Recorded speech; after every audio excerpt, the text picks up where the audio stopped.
25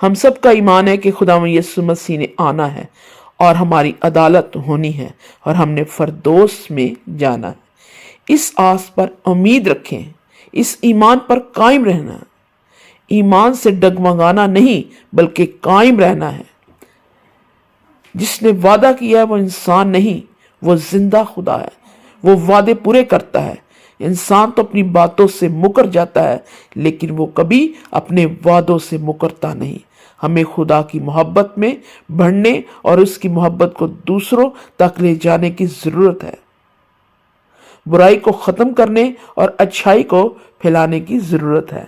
اگر ہم پر 7ویں دن خدا کے گھر نہیں جاتے، کیسے ہم خدا کے لوگوں کے ساتھ رفاقت رکھ سکتے ہیں؟ ہم ایک دوسرے کے دکھ درد کو سن کر اس کے لیے دعا کر سکتے ہیں۔ یسوع نے فرمایا، جہاں 2 یا 3 میرے نام سے جمع ہوں گے میں ان کے درمیان ہوں گا۔ اس کا مطلب یہ نہیں کہ جب ہم اکیلے دعا کرتے ہیں تو وہاں خدا کی حضوری موجود نہیں ہوتی، لیکن خداوند یسوع چاہتے ہیں کہ ہم جماعت کے طور پر جمع ہوں، یعنی اکٹھے جمع ہوں، یعنی ایک دوسرے کے لیے دعا کریں۔ جہاں ہم اکٹھے ہو کر اس کے نام سے جمع ہوتے ہیں وہاں وہ موجود ہوتا ہے۔ مثال کے طور پر جب ہم ایک دوسرے کو دیکھتے ہیں کہ اس کے اندر کچھ برائیاں ہیں، ہمیں اس کے لیے دعا کرنا چاہیے، اسے کلام کے مطابق سمجھانا اور گائیڈ کرنا چاہیے۔ یہ اسی صورت میں ہوگا جب ہم خداوند کے لوگوں کے ساتھ جمع ہوں گے۔ جو چرچ نہیں جاتے یعنی خداوند کے لوگوں کے ساتھ مل کر خداوند کی خدمت نہیں وہ کر سکتے، کیونکہ گھر میں رہ کر ہم اس طرح نہیں سیکھ سکتے۔ جب ہم خداوند کے گھر میں جائیں گے، جب کلیسیا میں جائیں گے تو ہم ایک دوسرے کے دکھ درد کو دیکھیں گے کہ خداوند کا خادم کیا سکھا رہا ہے اور خداوند کے لوگوں میں خدا کا کلام کس قدر اثر کر رہا ہے، اور وہ کلام کے وسیلے سے، پرستش کے وسیلے سے ان کی زندگیوں میں کیا تبدیلیاں آ رہی ہیں۔ جب ہم گواہیوں کو سنتے ہیں تو ہم خداوند میں اور زیادہ بڑھتے ہیں اور اس کے نام کو جلال دے سکتے ہیں۔ اسی طرح عبرانیوں 10 باب کی 36 سے 39 آیت میں یوں مرقوم ہے، کیونکہ تمہیں صبر کرنا ضرور ہے تاکہ خدا کی مرضی پوری کر کے وعدے کی ہوئی چیز حاصل کرو، اور اب بہت ہی تھوڑی مدت باقی ہے کہ آنے والا آئے گا اور دیر نہ کرے گا، اور میرا راست باز بندہ ایمان سے جیتا رہے گا، اور اگر وہ ہٹے گا تو میرا دل اس سے خوش نہ ہوگا۔ لیکن ہم ہٹنے والے نہیں کہ ہلاک ہوں، بلکہ ایمان رکھنے والے ہیں کہ جان بچائیں۔ آپ کو خدا کی مرضی کو پورا کرنے کی ضرورت ہے۔ اس کی مرضی اسی میں ہے کہ ہم جمع ہونے سے باز نہ آئیں۔ وہ وعدہ جو اس نے پورا کرنے اور اس صورت میں ہو سکتا ہے جب ہم اس کے حکموں کو پورے طور پر پورا کریں۔ آنے والے نے آنا ہے۔ جو ایمان رکھتے ہیں کہ اس نے آنا ہے، چرچ میں جانا اس کے لیے ضروری ہے کہ ہم وہاں روحانی غذا حاصل کریں اور روحانی طور پر بڑھتے چلے جائیں۔ ہمارا ایمان ہے کہ خدا موجود ہے، وہ پوری کائنات کا تخلیق کرنے والا زندہ خدا ہے۔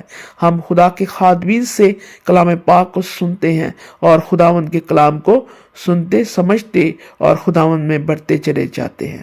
چرچ ایک ایسا ادارہ ہے جہاں ہم خداوند کے لیے اکٹھے ہوتے ہیں تاکہ کلیسیا کے ساتھ مل کر اس کے نام کو جلال دے سکے اور خداوند کے لوگوں کے ساتھ رفاقت رکھ سکے۔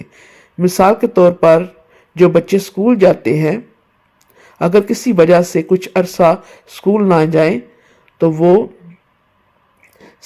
نہ صرف سب کچھ بھول جائیں گے جو انہیں اسکول میں کتابوں میں پڑھایا گیا ہوگا، اور ساتھ ساتھ ان کی عادات میں بھی فرق پڑتا چلا جائے گا۔